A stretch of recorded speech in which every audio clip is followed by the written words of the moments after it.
Assalamualaikum warahmatullahi wabarakatuh dan salam sejahtera.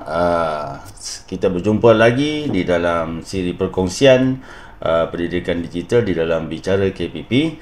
Jadi hari ini saya nak berkongsikan 3 tips untuk ibu bapa membimbing anak-anak di rumah, iaitu yang pertama, pendidikan kemahiran digital. Yang kedua adalah disiplin penggunaan gadget dan internet. Dan yang ketiga adalah memantau kandungan yang sesuai. Baik, kita pergi yang pertama.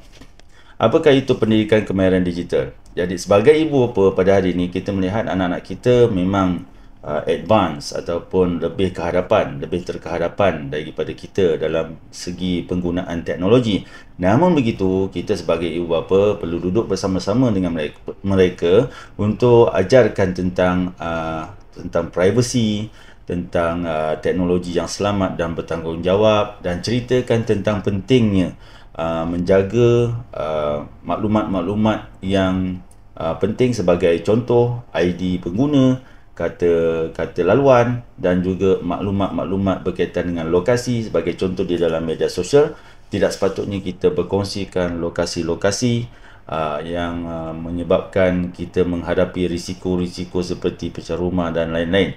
Jadi ini mungkin risiko-risiko yang timbul ni mungkin kita boleh duduk bersama dengan anak-anak kita. Okey, itu yang pertama. Yang kedua adalah disiplin penggunaan gadget dan juga internet. Jadi tuan-tuan dan puan-puan, ibu bapa yang dikasihi sekalian, di dalam dunia yang serba digital ini, satu perkara yang perlu kita tekankan adalah nilai bersosial. Jadi di dalam menghadapi dunia yang serba penuh kecanggihan ini, kita juga tidak boleh lari daripada realiti yang sebenar, iaitu kita perlukan interaksi antara masyarakat, interaksi antara ibu bapa dan anak, interaksi antara adik-beradik dan interaksi antara saudara mara. Jadi sebagai ibu bapa, kita perlu jadualkan masa penggunaan gadget dan internet anak-anak kita supaya anak-anak kita mempunyai perkembangan yang seimbang dan mempunyai komunikasi serta nilai sosial yang positif.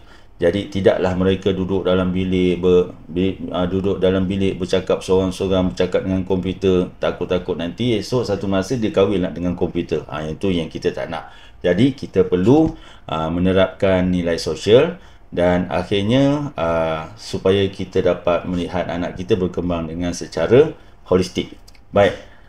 Yang ketiga adalah memantau kandungan-kandungan yang sesuai. Ini sangat penting sebab dalam dunia yang serba digital ini banyak maklumat-maklumat dan juga berita-berita yang mungkin perlu kita tapis dan juga saring supaya ianya mempunyai ketepatan ataupun dia punya tahap berita itu adalah berita yang benar.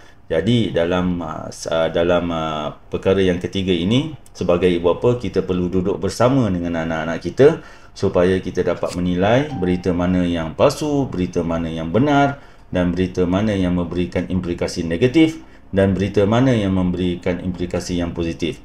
Yang positif tu okeylah, tapi kalau yang negatif tu, maklumlah tuan-tuan dan puan-puan, ini akan mempengaruhi cara anak-anak kita berfikir dan akan mempengaruhi tingkah laku mereka di masa akan datang. Jadi inilah 3 tips yang saya dapat kongsikan pada kali ini. InsyaAllah kita akan bersambung lagi dalam siri yang akan datang dalam tips-tips yang seterusnya sebagai perkongsian pada ibu bapa dalam membimbing anak-anak yang serba mencabar di dalam dunia digital ini. Jadi insyaAllah, terima kasih, semoga bermanfaat. Bye-bye.